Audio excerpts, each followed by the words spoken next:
Britain, the land of green plains, mist-covered hills, and never-ending rain. Separated from the European continent by only a narrow stretch of sea, this island has, throughout thousands of years of history, remained both detached from the continent and yet never entirely removed from its fate.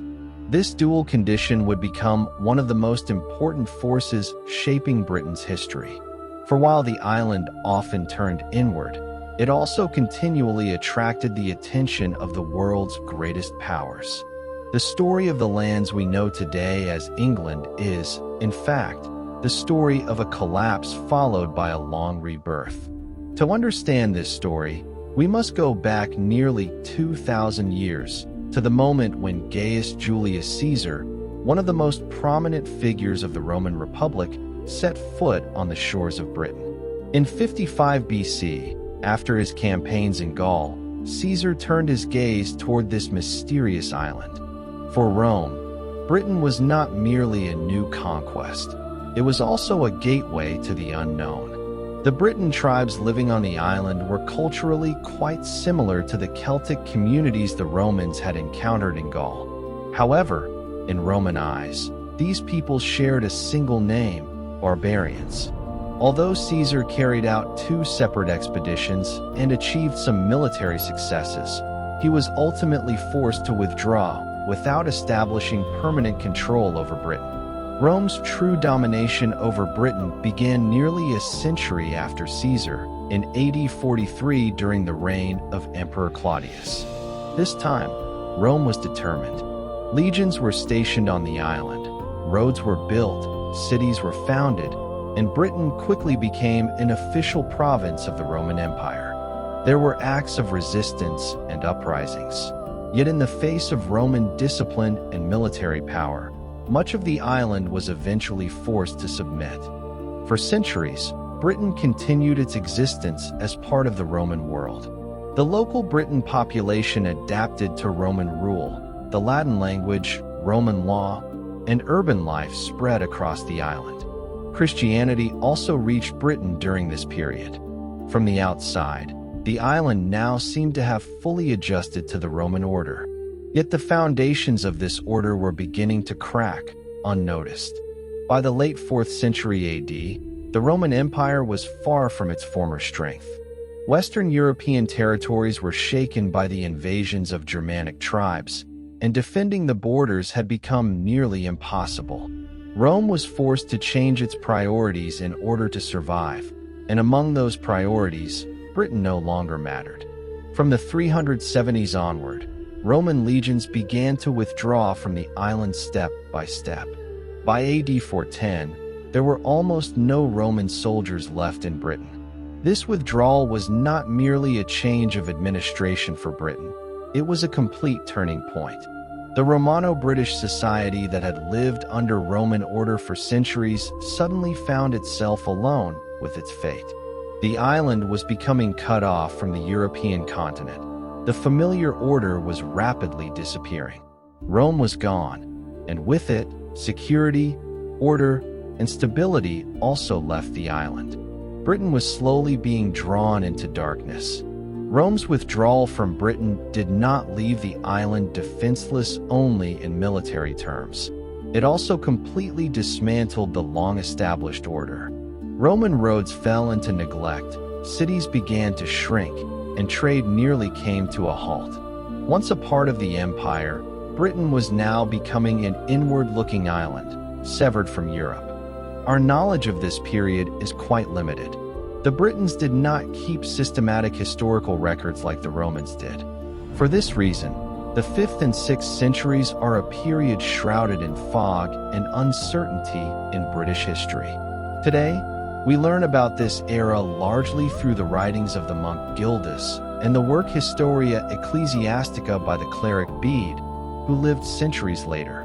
Yet even these sources offer us only a fragmented and heavily interpretive picture. In post-Roman Britain, no central authority remained. Local leaders, small kingdoms, and tribal chiefs attempted to impose their own order in different parts of the island. The real problem, however, was external threats. Britain was no longer alone. Germanic warrior groups living beyond the North Sea began to see the island as a resource-rich and defenseless target. From the mid-5th century onward, the Anglo-Saxons and Jutes began arriving on Britain's shores. Historians disagree about the reasons for their arrival. According to some, these groups were fleeing famine and population pressure on the continent. Another view suggests that Britain leaders invited these Germanic warriors to the island as mercenaries in order to fight rival factions. But regardless of which explanation is correct, the outcome did not change. Once the Anglo-Saxons arrived on the island, they never left. In a short time, these warrior communities began settling along Britain's eastern and southern coasts. The Britons, left defenseless in the post-Roman era, struggled to resist this new enemy. As the conflicts intensified, the Briton population was forced to retreat westward. The region we know today as Wales bears some of the clearest traces of this withdrawal. The Jutes settled in Kent and on the Isle of Wight. The Saxons established the kingdoms of Wessex, Sussex, and Essex in the south, while the Angles dominated the central and northern parts of the island, giving rise to the kingdoms of Mercia and Northumbria. Britain was no longer a single land. It had turned into a tangled patchwork of fragmented, rival kingdoms. This process was not merely a political change. Culturally, the island was undergoing a radical transformation. The Roman legacy was rapidly fading, and the Latin language was giving way to Germanic dialects. Christian Britons now found themselves facing pagan Anglo-Saxons. The old order had collapsed, and the new one had not yet fully taken shape. Britain had once again entered one of the most uncertain periods of its history. Yet out of this chaos, a new world, one that would one day be called England, was about to be born. After settling in Britain, the Anglo-Saxons were compelled to establish a permanent order on the island. This order, however, was far removed from Rome's planned and centralized system of governance. The newly formed kingdoms were not the product of a defined system, but of warfare and shifting balances of power. Whoever seized land through force turned it into their kingdom. At the core of these kingdoms stood a warrior aristocracy. Land was not merely a source of wealth. It was the reward for loyalty and strength. Instead of distributing plunder, kings granted their loyal warriors land on which they could farm. Over time, a new social structure emerged, consisting of lords, barons, and the peasants under their control. It was precisely during this period that the foundations of the feudal order in Britain were laid. Yet the greatest weakness of these kingdoms was their lack of unity. Powerful realms such as Mercia, Wessex, and Northumbria occasionally managed to control large parts of the island, but such dominance never lasted. Each kingdom had its own interests, its own wars, and its own enemies, leaving the island vulnerable to external threats. By the late 6th century, a new transformation began in Britain: Christianity. Although Rome had withdrawn, the faith had not completely left the island. However, the vast majority of Anglo-Saxon kingdoms still adhered to pagan beliefs. This situation not only stood in the way of political unity, but also fueled constant warfare. In 595, Pope Gregory took an important step to bring Britain back into the Christian world. A monk named Augustine was sent from Rome to Britain with the mission of inviting the Anglo-Saxon kings to Christianity. At first, this mission ended in failure. Resistance from local rulers and the reaction of the people brought Augustine to the brink of turning back. Yet the Pope did not retreat. On the second attempt, Augustine succeeded. The conversion of King Ethelbert of Kent created a chain reaction. Over time, other Anglo-Saxon kingdoms also accepted the new faith. Christianity was not only a religious transformation, it was also a political tool. A shared belief softened relations between kingdoms and strengthened the idea of acting together. In the first half of the 7th century, the kingdom of Mercia rose to prominence. Mercian kings managed to establish dominance over much of the island. In some sources, these rulers would be referred to as Rex Britanniae, King of Britain. Yet this title, in reality, represented a fragile supremacy.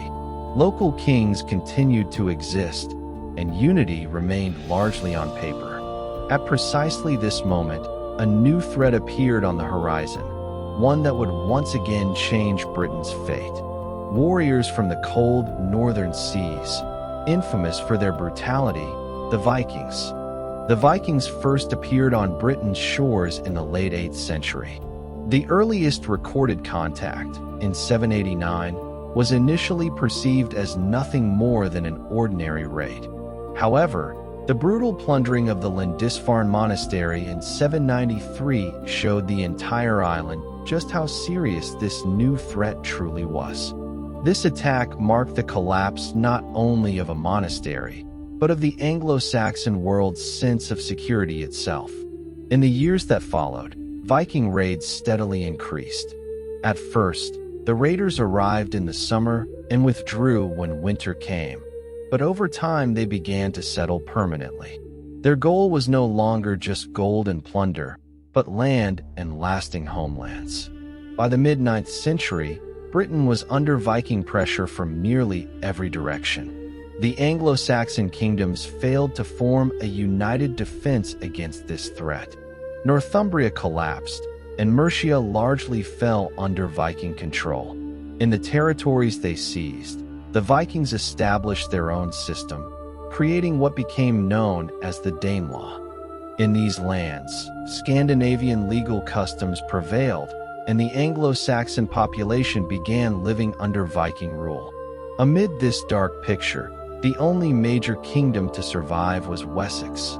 This southern realm escaped total destruction thanks to both its geographical advantages and its leadership. In 871, King Alfred ascended the throne of Wessex, emerging at the very heart of this period of collapse. When Alfred took the throne, the situation was dire. The Vikings controlled the north and east of the island and launched constant raids into the Saxon lands of the south. For many, it seemed only a matter of time before Britain fell entirely under Viking domination. Yet Alfred, unlike other kings, was a leader who knew not only how to fight, but also how to think. Alfred's greatest distinction was that he did not see the Vikings solely as enemies, but also as an unavoidable reality of the island. He understood that a total war of annihilation would exhaust Wessex as well. For this reason, he chose a different path. He fought the Vikings not only with the sword, but also with intellect. One of the most controversial tools of this struggle was the system known as Danegeld. Alfred sought to halt the raids by paying money to Viking leaders. Although this method did not always succeed, it bought Wessex valuable time. During this period, Alfred strengthened defensive systems, ordered the construction of fortresses, and reorganized his army. However, at the beginning of 878, everything seemed to collapse once again. In a sudden attack, the Vikings captured Alfred's center of power. The Wessex army was scattered, and the king disappeared. Rumors quickly spread across the island that Alfred had been killed. Hope, once again, was extinguished. But there was one thing the Vikings did not know. Alfred was alive. After the defeat of 878, Alfred managed to survive by hiding among marshes and forests. This period was not merely an escape for him, but also preparation for rebirth. Before long, he began gathering his loyal followers around him. When the people of Wessex learned that their king was still alive, hope began to blossom once more. Within the same year, Alfred rallied his forces and launched a counterattack against the Vikings. The Battle of Edington would become one of the most critical moments in British history. Alfred's army inflicted a decisive defeat on the Viking king Guthrum. Yet after his victory, Alfred chose an unexpected course. He did not execute Guthrum, nor did he drive him from his lands. He pardoned him. The price of this pardon was heavy, but it was deliberate. Guthrum and his men accepted Christianity, and a peace agreement was concluded between the Vikings and the Anglo-Saxons. This agreement represented the first concrete step showing that the two peoples could live together in Britain. An island devastated by war was, for the first time, glimpsing the possibility of a lasting order. Between 878 and 886, while Alfred continued to fight those Vikings who refused peace, he also rebuilt his kingdom.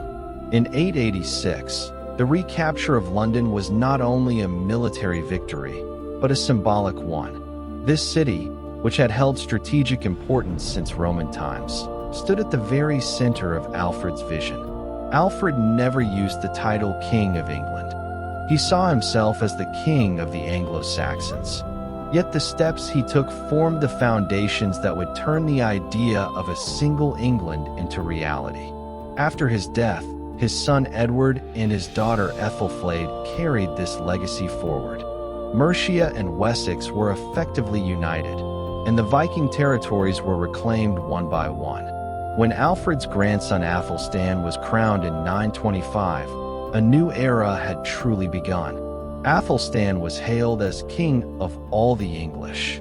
This title was not merely a display of power, but a declaration that centuries of chaos had come to an end. England had been born. Yet this story is not a simple tale of victory. England is the name of a land that was shattered by invasions, fragmented time and again, and each time rose from its ashes. Shaped by Roman legacies, Anglo-Saxon swords, and Viking axes, it was forged as much by peace as by war.